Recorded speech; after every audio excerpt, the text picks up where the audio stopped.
ഇപ്പോഴിതാ സിനിമാ രംഗത്തെ തന്റെ അനുഭവങ്ങൾ പങ്കുവച്ചുകൊണ്ട് നടി ബിന്ദു വാരാപ്പുഴ പറഞ്ഞ വാക്കുകളാണിപ്പോൾ ശ്രദ്ധ നേടുന്നത്. ഒരു അഭിമുഖത്തിൽ സംസാരിക്കുകയായിരുന്നു നടി. തനിക്ക് മോശം അനുഭവങ്ങൾ ഉണ്ടായിട്ടില്ലെന്ന് ബിന്ദു വാരാപ്പുഴ പറയുന്നു. വേഷത്തിന് വേണ്ടി ഒരാളുടെ മുന്നിൽ ചെന്ന് കെഞ്ചാൻ നിന്നിട്ടില്ല. കിട്ടിയ വേഷം എന്താണോ അത് ഞാൻ ചെയ്തു. ഇത്രയും നാൾ ഫീൽഡിൽ നിന്ന് മാറി നിന്നിട്ടും ഒരു വ്യക്തിയെ വിളിച്ച് എനിക്ക് ഇന്ന വേഷം തരുമോ എന്ന് ചോദിച്ചിട്ടില്ല. ഇപ്പോൾ വേഷം ലഭിക്കാൻ വേണ്ടി പെണ്ണുങ്ങൾ പോകുകയാണ്.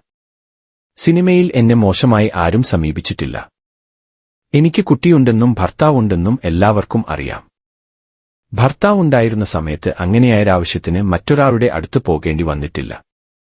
കാരണം എന്റെ ഭർത്താവ് സുന്ദരനും നല്ല സ്വഭാവമുള്ള ആളായിരുന്നു. കള്ളു കുടിച്ച് വെളിവില്ലാതെ നടക്കുന്ന ആളൊന്നുമായിരുന്നില്ല. സ്നേഹസമ്പന്നനായിരുന്നു. പക്ഷേ അദ്ദേഹത്തോടൊപ്പമുള്ള ജീവിതം ദീർഘകാലം അനുഭവിക്കാനുള്ള ഭാഗ്യമുണ്ടായിരുന്നില്ല. വൃക്കരോഗം ബാധിച്ചാണ് മരിച്ചത്. 49 വയസ്സായിരുന്നു.